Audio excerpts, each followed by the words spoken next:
Hi guys! Magandang gabi! Welcome back po dito sa Gandara SRU channel for Showbiz Update. Andito na naman nga po akong muli nagbabalik. Ang nagmamaganda ninyong katsismosang Kim Pao, wala na pong iba. Ang lokarekta si Gandara SRU upang maghatid sa inyo ng latest update and fresh happenings patungkol kina Kim Chiu and Paolo Avellino. And para po sa gabing ito, ang tatalakayin natin at pag-uusapan ay patungkol po kay Ate Twinkle na kung saan, eto nga po at nagbigay na rin daw po ng pahayag na ready ng isa publiko ang proposal. Dapat naman daw na ayon sa chikay, dapat lang na isa publiko na ito. At mukhang botong-boto sa Twinkle. And panigurado magugustuhan po ng mga Kim Pao fans ang mga update na to. Pero bago po ang lahat, sa mga di pa nakaka-subscribe sa ating channel, pakiclick lang po tayo na ating subscribe button at notification bell na nariyan sa baba upang kayo po ay maging updated at ma-notify tuwing may bago tayong chika at balita hinggil sa Kim Pao. Basta mga balita na may kinalaman kina Kim Chiu and Paolo Avellino, sagot na po natin yan. At bilang pasasalamat, narito naman ang mga komento at opinion na ating mga taga-subaybay. Hayaan yung basahin ko po sa inyo at ating pag-usapan. Mula po kay Ma'am Mila Carillo, magandang gabi, first comment natin for this update. Ma'am Gandara, sana sa Valentine, gift na sa ating mga fans, solid senior na patotoo ng Kim Pao nang maisampal sa bashers na puro kontra sa Kim Pao. Basta ang suporta namin sa Kim Pao todo na to. Si Lord ang nakakaalam sa buhay nating lahat. Kim Pao man o lahat ng tao, buong daigdig. Si Lord lang ang may karapatan sa buhay natin. Huwag tayo mag-alala sa Kim Pao. Hanggat nandyan ang Kim Pao, nandito pa rin kami nakasupport sa Kim Pao.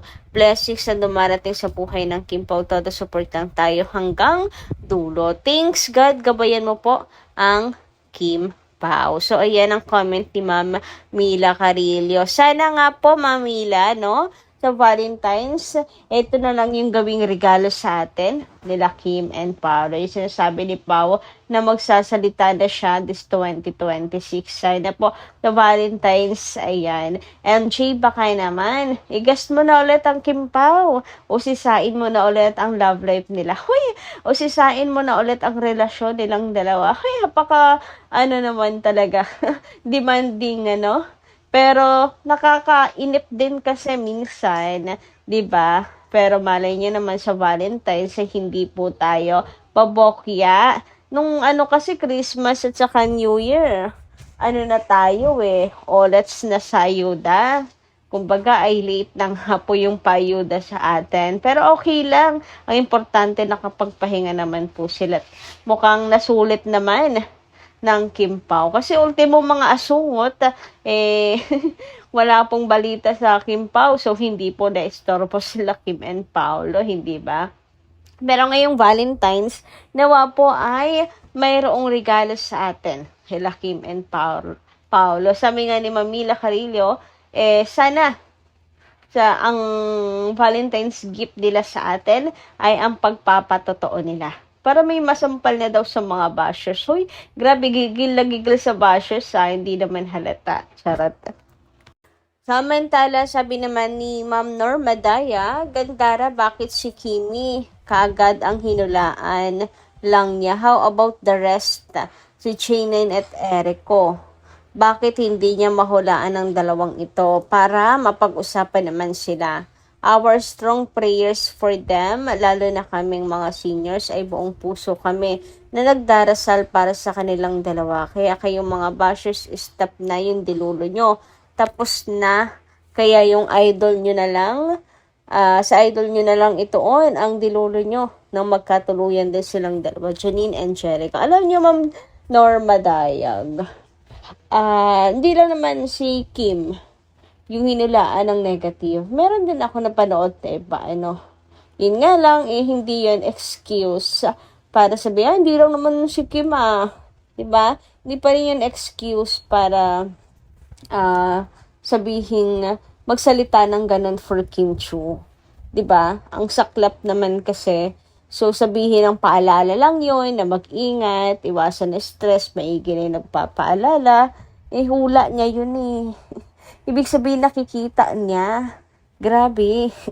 Shut up na lang sana at magbigay na lang ng advice. Pero yung nakikita daw niya sa future ni Kim, yung mangyayari.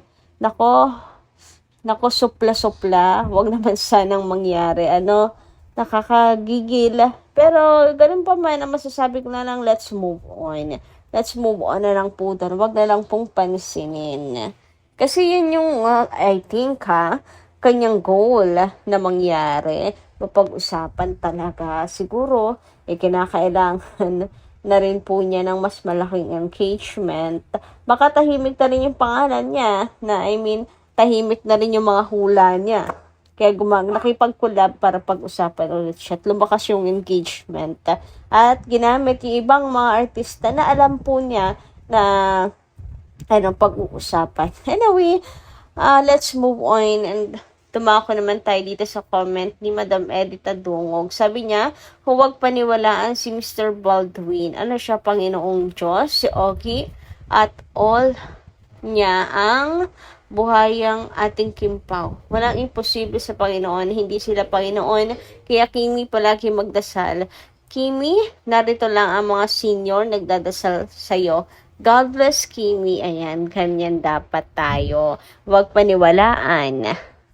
Itakwil natin ang mga yan. Hindi sila Panginoon. Sa Diyos lang po tayo manalig at magdasal po parati. Samantala nito nakaraan nga, ayan kita po ito si Isaias na mayroon pong tinitingnan. And alam nyo ba, ang tinitingnan niya po pala, itong picture na to ni Kimi. Ayan, yung mga pictures po niya sa Mega. Grabe, di ba ang gaganda? Grabe, napakahusay kaya magdala ng damit itong si Kim Chiu. Super pretty. Grabe naman nga yan. Pinagpalang tunay sa ganda. Etong si Kim. At saka magaling siyang magdala ng damit. Kaya bagay na bagay po sa kanya ang maging endorser, ang maging model talaga. Samantala, dumako naman tayo dito sa ating update kay Ate Twinkle na kung saan sabi dito, pati sa Ate Twinkle naglabas din ng pahayag. Confirm na nga, ready na daw i-public. Congratulations, Kim Pao. Ano yung ready ng i-public? Grabe naman, kung alam nilang sa Ate Twinkle, napaka-supportive po talaga kay Kimi. So, even po, nagkaroon ng problem si Kim kay Ate Lakam, andyan po siya sa likod ni Kim, nakasuporta po talaga sa kanya. Hindi po niya iniiwan na kanyang bunsong kapatid na babae. Diba? Siya yung nagsisilbing lakas din ni Kim Chiu. Ayan, kaya nga, nung before po, diba magsampa ng reklamo si Kim, andun po silang dalawa ni JP sa Showtime.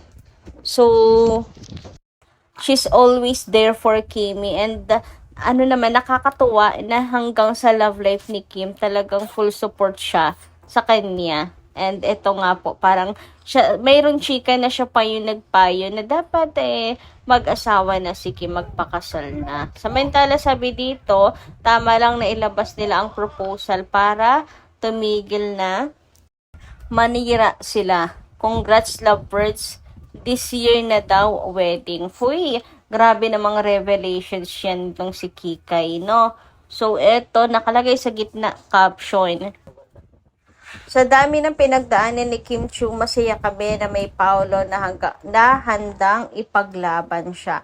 Lahat ng Chiu, love na love si Paolo. Road to forever na ang Kim Pao. So, yun, naguguluhan ako kalin dito yung mismong sinabi ni Twinkle. But anyway, para daw po matapos ng mga hanash based dito sa caption, ang mga hanash at paninira, dapat lamang daw at tama lamang na ilabas na daw ang proposal. Grabe naman kung next year or ngayong taon na ata, sabi dito this year na daw ang wedding. Huy, congratulations, sana'y magtilang anghel.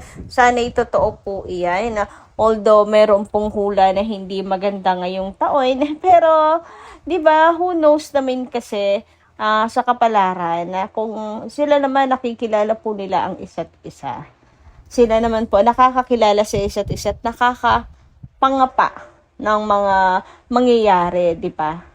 nakakapangapa na ugali ng isa't isa. Ngayon. So, kayo guys, ano inyong masisay patungkol dito? Love na love daw po ng True Fam, si Paolo Avellino. So, botong-boto sila kay Paolo. Siguro may nakikita po silang something kay Pao. Nakikitaan nila ng pagkaseryoso talaga si Paolo kay Kim Chiu. So, ang tahimik naman po kasi nila pagdating sa love life ni Kim. Para nga dun sa ex ni Kim Chiu, hindi sila ganoon kaboto. Bis lang po ay nasasagap natin. But anyway, ayun, kung totoong botong-boto sila kay Paolo at love nila si Paolo for Kim, di maganda po yun. Meron pong bas-bas, di ba? Anyway, hanggang dito lang muna ang ating update. Maraming salamat po sa inyong pakikinig. And kita-kits po tayo muli sa mga susunod pa nating chikas. Maraming pong salamat and paalala lamang po ay nasa lahat. Ito po ay mga chika pa lamang. Chika at hearsay lang sa social media. Nasa inyo na po yan kung inyo pong paniniwalaan.